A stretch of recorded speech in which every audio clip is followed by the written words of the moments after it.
بالله من الشيطان الرجيم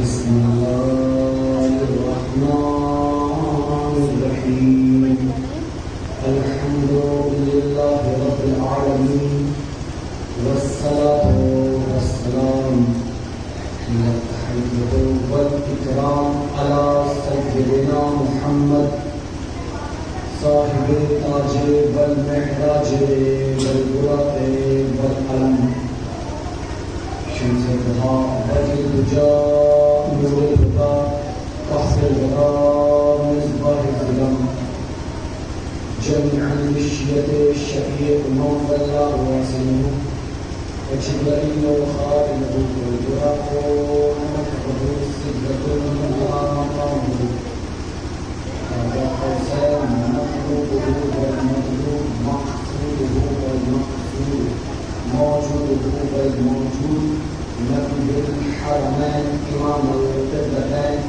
محبوب رب المشرقين والمغربين أبو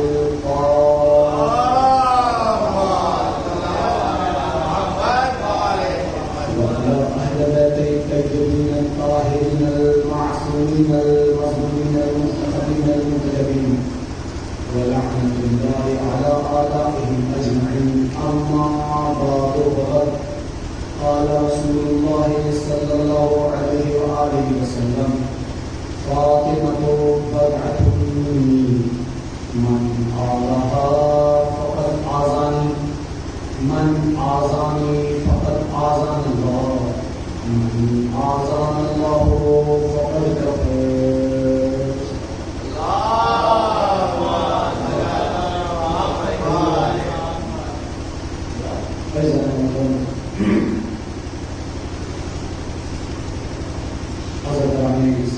سید الشہداء اور محترمان کی آج 5 تاریخ اپنے اختتام کی طرف ہے 6 محرم کا آغاز ہونے جا رہا ہے۔ میں تمام ہی جوانان پہلی سالات سے یہ گزارش کروں گا کہ آپ حضرات وقت کی پابندی کے ساتھ فرش ادا پر آ جایا کریں، چونکہ جیسے ہی فرش ادا بچھ جاتا ہے کوئی آئے یا نہ آئے یہاں پر معصوم ہستیاں ضرور آ جاتی ہیں، لہذا ان معصوم ہستیوں کو اپنے ذہن میں رکھتے ہوئے ان کی عظمت کو اپنے دماغ میں رکھتے ہوئے بر وقت فرش عزا پر آ جایا کریں، چونکہ یہ دن دوبارہ ہاتھ آنے والے نہیں ہیں۔ یہ وہ ایام ہیں جن کے صدقے میں یہ پورا اسلام زندہ ہے۔ یہ محرم کے ایام وہ ایام ہیں جن کے صدقے میں یہ اسلام زندہ ہے۔ میں نہیں کہہ رہا بلکہ رہبر کبیر امام خمینی رحمۃ اللہ علیہ کہا کرتے تھے کہ یہ محرم و صبر، جوانان اس کو نوٹ کر لیں اپنے ذہنوں میں کہ یہ محرم اور صبر ہے جس کی بدولت یہ اسلام کی حقیقی شکل واقعی ہے۔ غور کریے گا، میں پیغام دے رہا ہوں، یہ محرم اور صبر ہے جس کی وجہ سے یہ اسلام کی حقیقی شکل و صورت باقی ہے۔ لہذا اس کے تقدس کو، اس کی عظمت کو، اس کی باریکی کو اپنے ذہنوں میں رکھتے ہوئے فرش عزائے حسینی پر آیا کریں، چونکہ جو یہاں پر آتا ہے، جو اس در پہ جھک جاتا ہے، وہ لعنت اللہ کے گروہ سے نکل کر کے